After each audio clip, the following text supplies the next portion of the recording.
herpes isn't the thing that is like going to knock you down. It's the thing that actually is waking you up into recognizing that you held the power the whole time.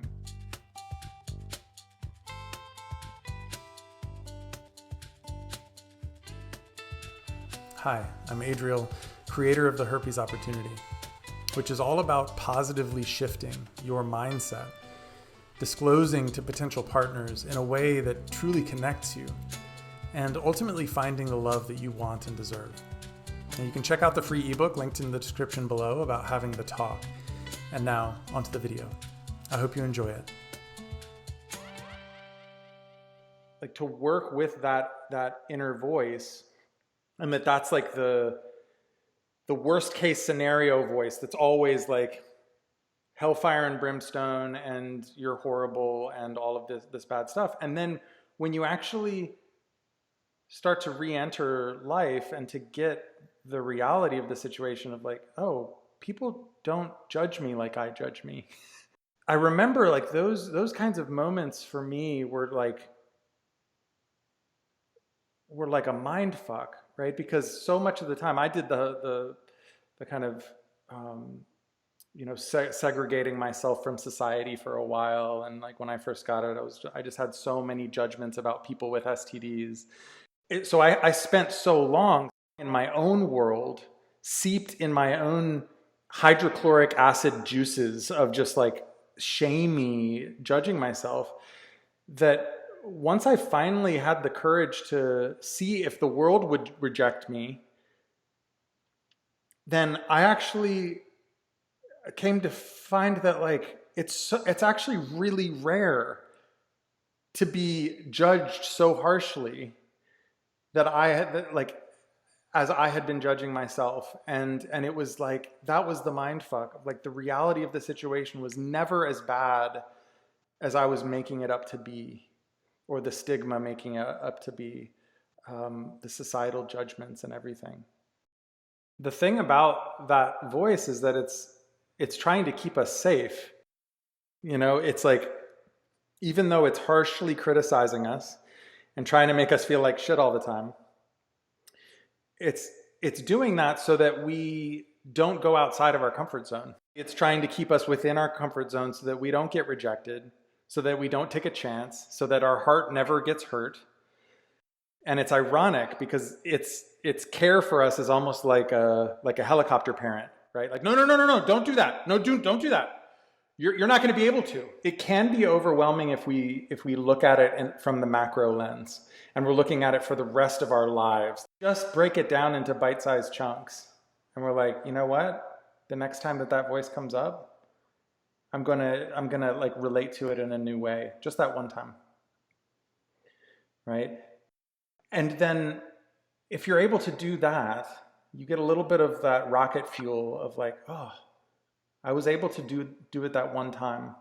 Even if you didn't completely turn it around and be like, wow, like success, the whole perfectionist thing, you get to let go of that and say success isn't going from like the South Pole to the North Pole. Success is taking that one step, right? When I actually did something that was different, against my pattern, against my really deeply ingrained pattern, that is fucking success. Like I went against a childhood, like deeply ingrained pattern. Fucking go me. It's in that you get the rocket fuel to then take on the next time that it comes up with greater enthusiasm, or not even enthusiasm, just like, oh, I can do that. Hope. One of my favorite things to do for myself is to, when I notice, when I'm aware of the voice, I laugh out loud, or at least smile if I'm like in public. Internally, like I smile and say, oh, there you are, right? Just that.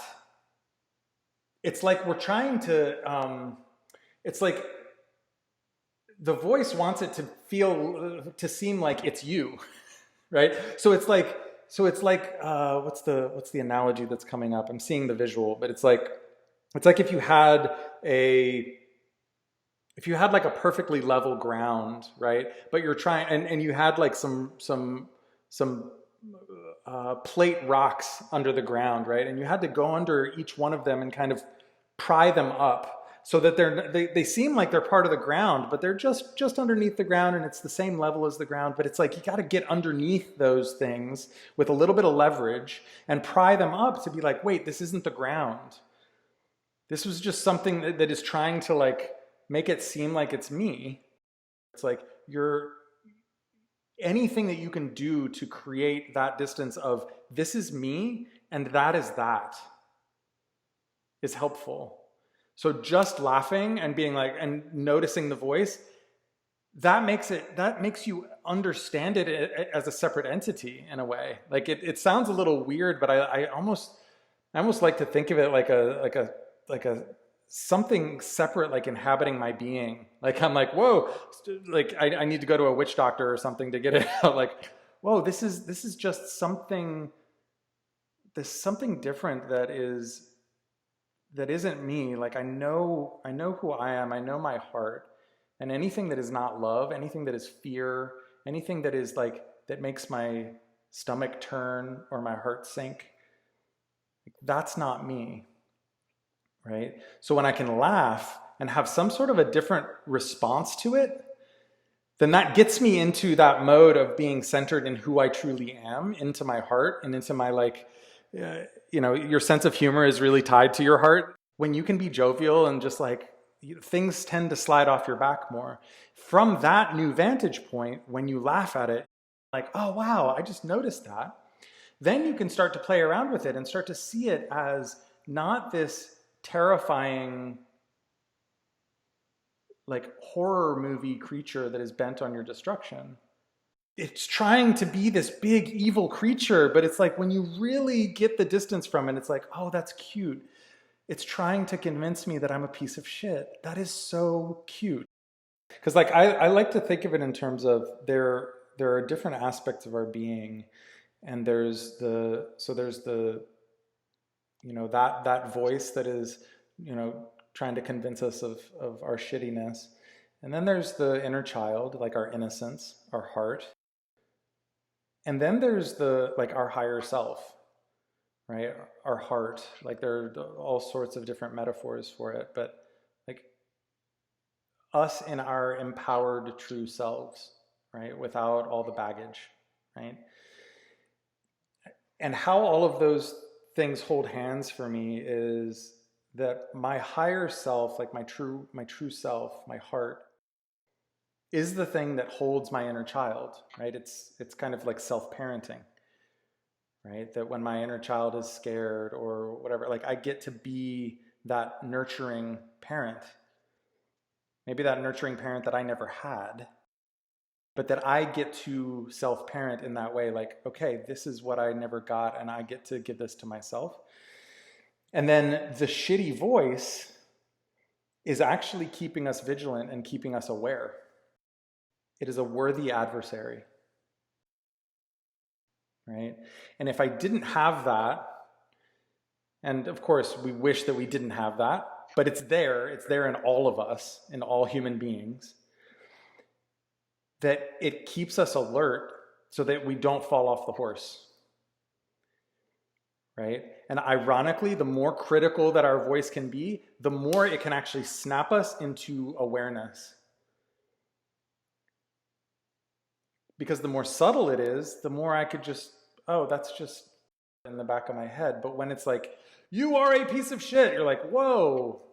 It actually creates that dichotomy that it's like black and white. There's not as much gray area. It's like, I am this and that is that. Right? And it keeps us mentally and like our awareness muscles strong. The reason why teams get better is because they play other teams that are better than them, and they keep on kind of one-upping, and they keep getting better and better. Without that kind of healthy adversarial kind of thing, these teams wouldn't practice and get better. And so it's like this voice is actually calling you to greatness, ironically. when you don't fall into the trap of saying that that voice is actually saying the truth, right? And it's things like these that are those defining moments where it can like wake us up out of the doldrum and actually start to help us to recognize that there's more, right? There's more here. And it's not that like herpes isn't the thing that is like going to knock you down. It's the thing that actually is waking you up into recognizing that you held the power the whole time. That's why I call it the opportunity, right? Because it's like a lot of people laugh about that, like, oh, it's an opportunity. It's not about the herpes, it's about you being your opportunity. Well, I hope you got a lot out of that video. And if you did, please let me know. Please like, comment, and subscribe, and keep an eye out for more videos just like this.